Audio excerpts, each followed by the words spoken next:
how to remove your phone number from your Snapchat account. First, open the Snapchat app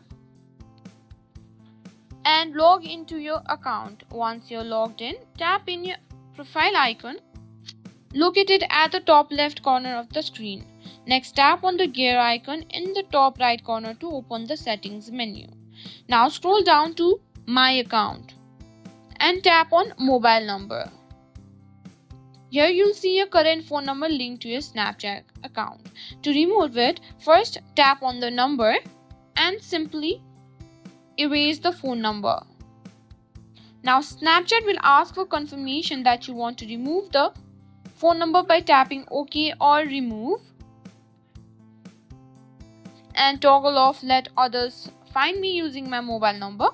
And that's it, your phone number has been successfully removed from your Snapchat account. If you find this video helpful, please give it a thumbs up and subscribe to our channel.